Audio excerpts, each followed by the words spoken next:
দুনিয়া সংক্ষিপ্ত। الدنيا دار ممر. দুনিয়া হলো ক্ষণস্থায়ী। الآخرة دار مستقر. আখিরাত হলো চিরস্থায়ী। هنا نحن ضيوف على هذه الدنيا. এই দুনিয়াতে আমরা মেহমান হিসেবে আসছি। عما قليل سنغادرها. অচিরেই আমরা দুনিয়া ছেড়ে যাব। ما ذكرت الدنيا في القرآن কোরআনের মধ্যে যে দুনিয়ার আলোচনা হয়েছে, ولا في السنة সুন্নতের মধ্যে যে আলোচনা হয়েছে দুনিয়া, إلا على وجه الذم والتحقير. এটা কেবল ওই দুনিয়াকে তুচ্ছ করে আলোচনা করা হয়েছে। تحقيرا من أمرها দুনিয়ার বিষয়টিকে তুচ্ছ করে দেখানো হয়েছে। وتهوينا من شأنها. দুনিয়ার বিষয়টিকে হালকা করে দেখানো হয়েছে। فقال تعالى আল্লাহ তাআলা বলেন, كل نفس ذائقة الموت প্রত্যেক আত্মাকে মৃত্যুবরণ করতে হবে। وإنما توفون أجوركم يوم القيامة. আর কিয়ামতের দিন অবশ্যই তোমাদেরকে এর পরিপূর্ণ, তোমাদের আমলের পরিপূর্ণ বিনিময় দেওয়া হবে। فمن زحزح عن النار যাকে জাহান্নাম থেকে মুক্তি দেওয়া হয়েছে, وأدخل الجنة فقد فاز. আর যে জান্নাতে প্রবেশ করেছে সেই কামিয়াব হয়েছে। وما الحياة الدنيا إلا متاع الغرور. আর দুনিয়ার জীবন কেবলমাত্র ধোঁকার বস্তু।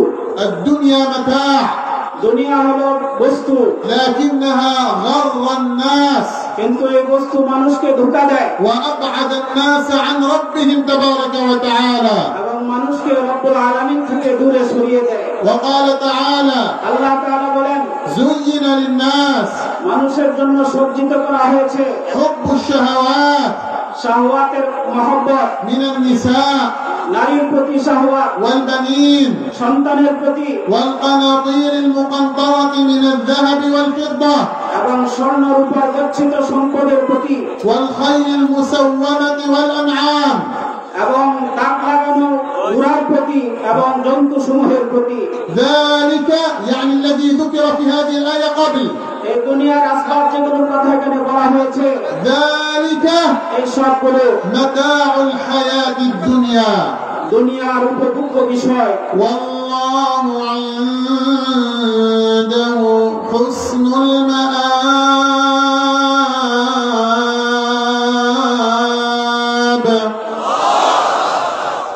আর আল্লাহ তাআলার কাছে আছে উত্তম পরিণাম। وقال تعالى আল্লাহ তাআলা বলেন, اعلموا তোমরা জানো أنما الحياة الدنيا নিশ্চয় দুনিয়ার জীবন لعب খেলা ولهو এবং তামাশা وزينة এবং সৌন্দর্য وتفاخر بينكم এবং পরস্পর তোমাদের মধ্যে গর্ব অহংকার করা, وتكاثر في الأموال والأولاد. এবং সন্তান এবং সম্পদের মধ্যে পরস্পর আধিক্যের জন্য প্রতিযোগিতা করা। هذه هي الدنيا. এটাই হলো দুনিয়া। لعب এটা খেলা, لهو এটা তামাশা, زينة এটা সৌন্দর্য, تفاخر بينكم পরস্পর গর্ব অহংকার করা, تكاثر في الأموال والأولاد. সম্পদ এবং সন্তানের মধ্যে আধিক্যের জন্য। هذه هي الدنيا. এটার নামই দুনিয়া। لا تغتروا بها. এই দুনিয়া দিয়ে আপনারা ধোঁকা খাইবেন না, لا تتعلقوا بها. এই দুনিয়ার মধ্যে লাগে যাবেন না।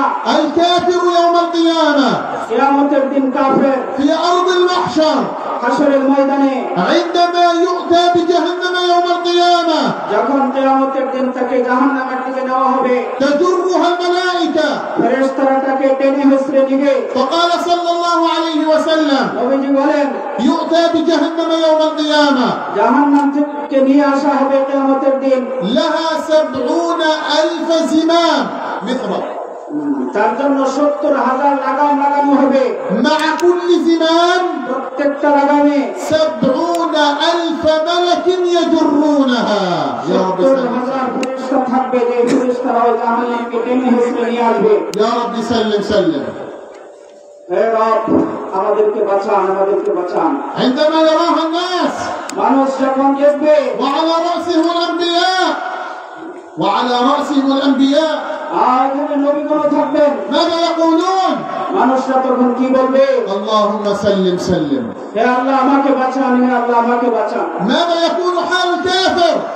কাফেরের অবস্থা তখন কি হবে? وجيء بجهنم يوم القيامة কিয়ামতের দিন জাহান্নামকে নিয়ে আসা হবে। يومئذ يتذكر الإنسان সেদিন মানুষ স্মরণ করবে وأنى له الذكرى আর ওই স্মরণ আর উপরে যখন কি বা কাজে আসবে তার। يقول الكافر কাফের বলবে يا ليتني قدمت لحياتي. হায় আফসোস আমি যদি জীবন থাকতে কিছু আমল করতাম। أي حياة يقصد الكافر؟ এখন আর কোন জীবন তার কাজে আসবে? اسأل. বলেন আপনারা এই কাফেরের কি হায়াত কাজে আসবে তখন? أي حياة يقصدها الكافر؟ কোন হায়াত? কাফের কোন জীবনের কথা বলতেছে? যে জীবনে যদি আমি কিছু আমল করতাম, কোন জীবনের কথা বলতেছে? দুনিয়া, হায়াতুল দুনিয়া। يقول الكافر يا ليتني قدمت لحياتي. أي حياة يقصد؟ কাফের যে আফসোস করে বলবে, কোরআনের আয়াতে বলতেছে হায় আফসোস আমি যদি আমার জীবনের জন্য আগে কিছু আমল করতাম। কোন জীবনের জন্য আমল করতাম? হায়াতুল আখিরা। حياة الآخرة. আখিরাতের জীবনের জন্য যদি আমি দুনিয়াতে কিছু আমল করতাম। إذن المعنى অর্থাৎ ليست هنا الحياة. এটা আমাদের আসল জীবন নয় দুনিয়াতে। الحياة هناك. আমাদের আসল জীবন ওই আখিরাতে। أيامنا قليلة. আমাদের সময় খুব অল্প। كم سنعيش؟ কতদিন আমরা বাঁচবো? 40 হয়তো 40 বছর, 50. 50। أعمار أمتي ما بين 60 إلى 70. নবীজি বলেন আমার উম্মতের বয়স 60 থেকে 70 এর মধ্যে। وقليل من يجوز ذلك يتجاوز ذلك. অল্প সময় পরে আমরা এটা অতিক্রম করব। هذه الحياة قصيرة. এটাই আমাদের জীবন, যেটা খুবই স্বল্প। الحياة إذا هناك. আসল হায়াত তো হলো এটা। فيقول يا ليتني قدمت لحياتي. এজন্য কাফের বলে হায় আফসোস আমি যদি দুনিয়াতে কিছু আমল করতাম আমার হায়াতের জন্য, আসল জীবনের জন্য। بماذا يقول يا ليتني قدمت لحياتي؟ بماذا يكون؟ কেন সে আফসোস করবে? بالإيمان. ঈমানের কারণে আফসোস করবে, بالطاعة. আল্লাহর অনুসরণের জন্য আফসোস করবে। لأن الكافر ما عاش على الإيمان কারণ কাফের তো দুনিয়াতে ঈমানের উপর জীবন যাপন করে নাই। فيندم على تقصيره সেই অভাবের জন্য সে লজ্জিত হবে। ويندم على كفره. তার কুফরির কারণে সে লজ্জিত হবে। النبي عليه الصلاة والسلام নবী করিম সাল্লাল্লাহু আলাইহি ওয়াসাল্লাম يخرج إلى السوق يوما একদিন বাজারে বের হলেন। فمروا على جدي ماعز صغير. তারা একটা ওই বড় ছাগলের পাশ দিয়ে অতিক্রম করলেন। جيفة ওটা মৃত ছিল, صغيرة أذناه তার কানগুলো ছোট ছোট ছিল। فيه عيبين. ওই ছাগলটার মধ্যে দুইটা ত্রুটি। صغيرة أذناه একটা হলো তার কান ছিল ছোট ছোট وجيفة ميتة. এবং সে মৃত ছিল। معلوم؟ বুঝছেন আপনারা? উত্তরে বলবেন মাহলুদ, বলেন মাহলুদ। فأخذه النبي عليه الصلاة والسلام নবীজি ওই ছাগলের লাশটা ধরলেন, মৃত ছাগলটাকে ধরলেন। ماعز وقال أيها الناس এবং নবীজি বললেন কোন মানুষ এরকম আছে, من يشتري هذا بدرهم؟ কে আছে যে এই মৃত ছাগলটাকে 1 দিরহাম দিয়ে কিনবে? قليل قليل. 1 দিরহাম মানে খুব অল্প মূল্যে। فقالوا يا رسول الله লোকেরা বলল ইয়া রাসূলুল্লাহ وماذا نفعل به؟ কে এটা কিনবে? جيفة ميتة এটা তো মৃত লাশ وهو صغيرة أذناه وهذا عيب فيه. এবং তার কানগুলো ছোট ছোট, এটাও একটা বড় দোষ। فقال عليه الصلاة والسلام নবীজি বললেন للدنيا যে দুনিয়া হলো أهون على الله من هذا عليكم. তোমাদের কাছে এই মৃত ছাগলটা যেরকম মূল্যহীন, আল্লাহ তাআলার কাছে এই পৃথিবী আরো মূল্যহীন। أنتم احتقرتموه তোমরা এটাকে তুচ্ছ মনে করছো, لا تريدونه. এটা কেউ তোমরা নিচ্ছ না। هكذا الدنيا بالنسبة لرب العالمين এরকমই মূল্য আল্লাহ তাআলার কাছে এই দুনিয়া। لا يحبها. আমরা এই দুনিয়াকে ভালোবাসবো না। وجعلها دار ممر للمؤمنين. মুমিনদের জন্য এটা হলো ক্ষণস্থায়ী জীবন। والنبي عليه الصلاة والسلام يقول নবীজি বলেন, لو كانت الدنيا যদি দুনিয়া হইতো تعدل عند الله আল্লাহ তাআলার কাছে جناح بعوضة একটি মাছির পাখা পরিমাণ মূল্য, ما سقى كافرا منها شربة ماء. আল্লাহ তাআলা দুনিয়ার এক ফোঁটা পানিও কোনো কাফিরকে দিতেন না। والنبي عليه الصلاة والسلام يقول নবীজি আরো বলেন, مثلي ومثل الدنيا আমার উদাহরণ আর এই দুনিয়ার উদাহরণ كمثل رجل ওই ব্যক্তির নেই استظل تحت ظل شجرة যে ব্যক্তি কোনো গাছের ছায়ায় আশ্রয় নিল ساعة এক মুহূর্ত সময়, ثم راح وتركها. তারপর চলে গেল, এই গাছের ছায়া ছেড়ে চলে গেল। فالدنيا ساعة দুনিয়া হলো এই মুহূর্ত সময়, اجعلها طاعة এটা আল্লাহর অনুসরণে আপনি কাটাইবেন। اجعلها مزرعة تقربك إلى الله. এটা এমন ভাবে কাটাবেন যেন আল্লাহর নৈকট্য অর্জন করতে পারেন। جدد التوبة إلى الله তাওবা বারবার করেন আল্লাহ তাআলার কাছে, في الليل والنهار রাতে এবং দিনে, في كل وقت. প্রত্যেক মুহূর্তে تب إلى الله. আল্লাহর দিকে তওবা করেন। جدد العهد مع الله. আল্লাহ তাআলার সম্পর্ক নবায়ন করেন। جدد العبودية مع الله. আল্লাহর গোলামীকে নবায়ন করেন। قال عليه الصلاة والسلام নবীজি বলেন, إن الله يبسط يده بالليل আল্লাহ তাআলা তার হাতকে রাতের বেলায় লম্বা করেন, প্রসারিত করেন, ليتوب مسيء النهار যেন দুনিয়াতে যে গুনাহ করছে রাত্রে যেন সে তওবা করে। ويبسط يده بالنهار আল্লাহ তাআলা দিনে এরকম হাত প্রসারিত করেন, ليتوب مسيء الليل. রাতে যে গুনাহ করছে সে যেন দিনে তওবা করতে পারে। وهكذا حتى تطلع الشمس من مغربها. এভাবেই চলতে থাকবে সূর্য পশ্চিম আকাশে উদয় হওয়া পর্যন্ত। والله يقول في القرآن আল্লাহ তাআলা কোরআনে বলেন, والله يحب التوابين আল্লাহ তাআলা তওবাকারীদেরকে পছন্দ করেন, ويحب المتطهرين. পবিত্রতা অর্জনকারীদেরকে আল্লাহ পছন্দ করেন। فإذا أردت أن تكون محبوبا عند الله যদি আপনি আল্লাহর কাছে মাহবুব হইতে চান, পছন্দনীয় হইতে চান, جدد التوبة مع الله. আল্লাহর কাছে তওবাকে নবায়ন করেন। واسمعوا لهذا المثل العظيم একটা বড় উদাহরণ শুনেন, الذي ذكره لنا النبي عليه الصلاة والسلام. নবীজি যেটা উল্লেখ করেছেন, فقال তিনি বলেন, لله الله আল্লাহ أشد অধিক কঠিন, فرحا বেশি খুশি بتوبة عبده. বান্দার তওবা করার কারণে। يعني الله يفرح بتوبة عبده. বান্দার তওবা করলে আল্লাহ তাআলা বেশি খুশি হন, أشد فرحا অধিক খুশি হন من رجل. ওই ব্যক্তির চেয়ে। اسمع الآن. খুব খেয়াল করে শোনেন কথাটা। كان في الصحراء ময়দানের মধ্যে, معه دابته ওই মরুভূমির মধ্যে তার একটা সওয়ারি ছিল, عليها طعامه وشرابه ওই সওয়ারির উপর তার খাবার এবং পানীয় ছিল। فنام قيلولة.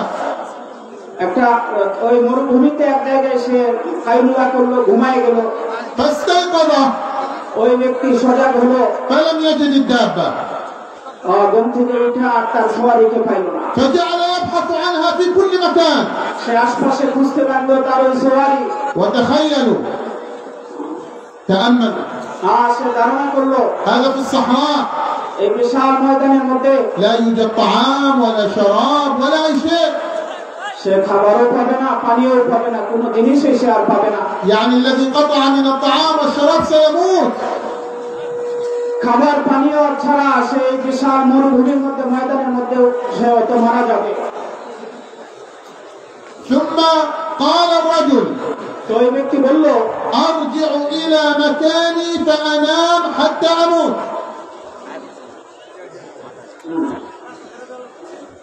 أرجع إلى مكاني فأنام حتى أموت.